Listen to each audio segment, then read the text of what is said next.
మీరు చూస్తుంది V999 breaking news.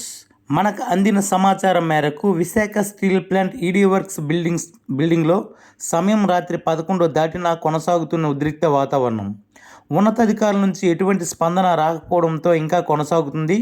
House rent allowance ఇవ్వాలి అంటూ కరెంటు బిల్లులను తగ్గించాలని వారి యొక్క డిమాండ్. ఏప్రిల్ నుంచి ఇప్పటి వరకు గత 6 నెలలుగా కలిపి ఒక్కసారిగా ప్రతి ఉద్యోగికి 20,000 నుంచి 50,000 వరకు వారి యొక్క జీతంలో కట్ చేయడం జరిగింది అంటూ కార్మికులు ఆగ్రహం వ్యక్తం చేస్తున్నారు. తక్షణమే వీటిని ఉపసంహరించాలని, మొదటిలాగే కంటిన్యూ చేయాలని డిమాండ్ చేస్తున్నారు. విశాఖ స్టీల్ ప్లాంట్లో కార్మికులు రోజుకు భయం వాతావరణం నెలకొంటుందని చెప్పవచ్చు. మొన్నటికి మొన్న కాంట్రాక్ట్ కార్మికులు 4,000 మందిని తొలగించే భాగంలో ఈడీ వర్క్స్ని ముట్టడించడం జరిగింది.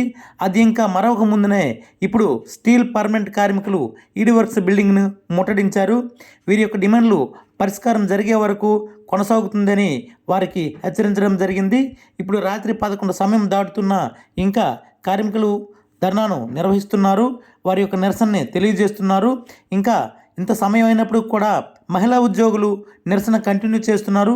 కార్మిక సంఘాలు, పోలీసు వారు వారిని రిక్వెస్ట్ చేసి మీరు ఇంటికి వెళ్ళండి, మరుసటి రోజు మళ్ళీ ఈ యొక్క కార్యక్రమాన్ని కంటిన్యూ చేద్దాం అని రిక్వెస్ట్ చేసినా సరే వాళ్ళు ఎటువంటి పరిస్థితుల్లో కూడా అంగీకరించకుండా మేము ఇక్కడే ఉంటాము, ఏ సమయం అయినా పర్వాలేదు, కానీ మా యొక్క సమస్యలను పరిష్కరించండి అంటూ పోలీసు వారిని, నాయకుల్ని అడగడం జరిగింది. ఈ కార్యక్రమం ఇంకా కొనసాగుతూనే ఉంది.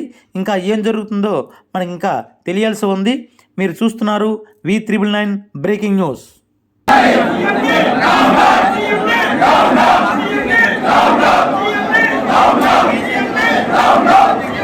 Down, down.